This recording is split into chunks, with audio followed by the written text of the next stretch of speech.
Have you ever wondered how pros make the game look so easy? You see the nade, so you see the double satchel up into tower, instantly killed. I'm not sure where this molly came from. Wait a second. So Boaster's over here. Is he somehow mollying to right here? We will find out soon, but before we hop into these pro plays, a quick word about the sponsor of this video, Insights.gg.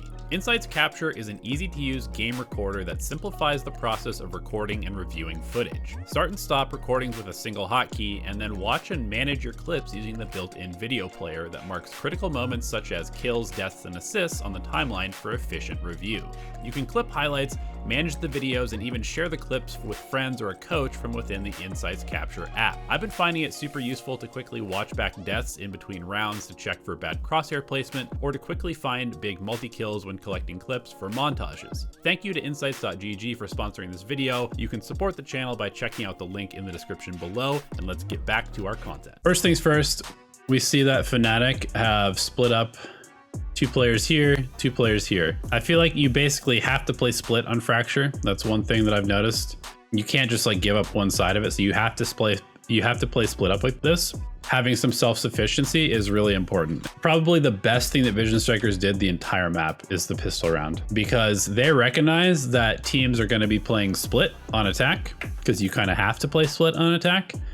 And as a result, they play hyper aggressive, right? You're going to see 2 players crashing in from A site, 3 players crashing in from B site, and they just annihilate both of the attackers on one side of the map. That particular play there was insanely good from Vision Strikers and recognizes kind of like what's going on the map.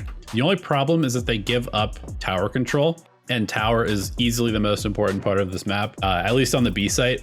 And I think we're going to kind of see that play out here. The interesting thing about this is Vision Strikers is now basically on attack, right? Because they played so aggressively and they all came down here. And so now they're essentially attacking back up into B. And the problem is that they have 5 players over here and they don't have tower control. So Vision Strikers have essentially turned themselves into the attackers into the B site because they played aggressively on defense. It's just so hard to get people out of this area, and the raise nade is so good. I want to also highlight this position by Magnum, because this is how you should be defending this site. Is you need to have tower control with 1 player, and you need to have somebody in the middle. Because Fnatic has tower control and they have a player in the middle, they can play this perfectly like as if they were playing defense, and Vision Strikers ends up getting completely owned.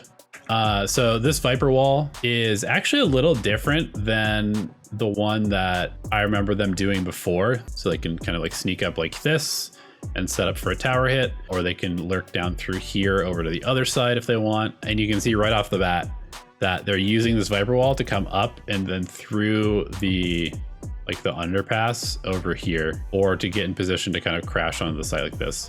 Pretty interesting that they actually didn't bother with tower that time. If we go back and watch this again, they just kind of like brute force their way in here, but they also, you can see the raise nade kills King, right? So they have so many different ways to clear tower. So they come up here, Durka finds that kill, then they're going to aftershock this corner, right? You can see the aftershock over here. So aftershock is happening here, and then they're gonna raise nade off of this as a bank shot into here. And so King basically has to run away from the pressure that's coming from players coming up through here. And if he falls back, he's gonna fall back into the aftershock or into the banking raise nade, which is gonna land right here. Gonna end up happening is that they push him with all their players, they push onto the site, and obviously he doesn't wanna fight 4 players who are pushing him. So he tries to back out, runs into the aftershock, and then he gets finished off by the nade. Once again, they get the spike down, they get tower control, and this round is over. Now we can see full gun round for Vision Strikers, and they're trying to play this sort of like this pistol strat again, where they take early map control. Mystic goes down, Magnum playing by himself around Dish, finds a pick, gets information. They decide to rotate off of that information towards A. Camera scouts, and then they have the breach ult, so they're just going to breach ult A site. And this is why breach is one of the reasons breach is super good on this map, is that they basically clear the entire site. They do have to be careful of players from over in spawn. Right now Durka looks like he's just in and probably going to die here, I would imagine. Yep, he does die. but then Boaster can smoke off this cross here and force players to try and push through the Viper smoke to stop this push. Kind of like a panic play from Vision Strikers, honestly. And that's another free round win for Fnatic. That was definitely all set up by Magnum with his good Cypher play over on Dish. Dish control and just kind of like this upper area, the drop down, is kind of like the key to winning on A site. I mean, that's what a lot of the rounds seem to kind of revolve around. After playing several slow default rounds in a row, they are going to speed up the pace and they're going to take it super fast tower hit and just abuse King. You see the nade, so you see the double satchel up into tower, instantly killed. He was also stunned, right? The fault line came through and stunned him to set up for Durka to go through. I'm not sure where this molly came from. Wait a second. So Boaster's over here. Is he somehow mollying to right here? So, oh my god, dude, this utility from Fnatic to take tower is unbelievable. Yeah, so he mollies the exit of tower, which forces King to have to play into this raise pressure into the fault line, and they just annihilate him. They like can't even play in tower against Fnatic. That is so gross. What are you even supposed to do against that? Okay, so the Fnatic defense. How do Fnatic hold tower? That might be a good question, right? Because they've just been abusing tower this whole game. Well, they have a Cypher over here with a trip here. They've got Astra holding upper. They have 3 players on B for the pistol round, at least, with a breach here for, I presume, a fault line. They also have the Viper wall to force people to push through a Viper wall if they want to try and attack tower. They have the raise as well, and they have the Viper up here in upper in the actual tower. You can see it ends up being a pretty fast hit from Vision Strikers, and Fnatic just goes for full retake. So they just give up the site.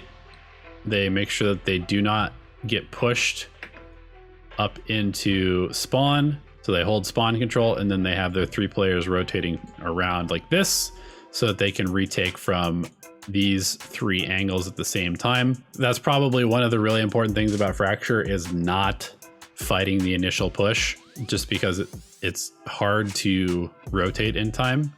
Because they held this middle control, they can crunch back in through here. Magnum hits some absolutely disgusting shots, and then he just runs for the spike because he knows that everybody else is there. So he's just holding, and Mystic is just delaying, and they're desperately pushing in, and they get the defuse. So Fnatic wins the pistol round when they probably shouldn't have. So this basically is the round to decide the game, since both teams have rifles. And again, we can see that there are 2 Fnatic players and really just immediate push from the raise. You've got so much Cypher utility in A main, so they see no pressure there. They've got 3 players here. Again, you've got the breach fault line like this. You got the Viper watching tower with the Viper wall, and you have the Astra star right here set up for the molly and gravity well. And really interesting, they actually just kind of give up the site, which allows Buzz to get up into tower.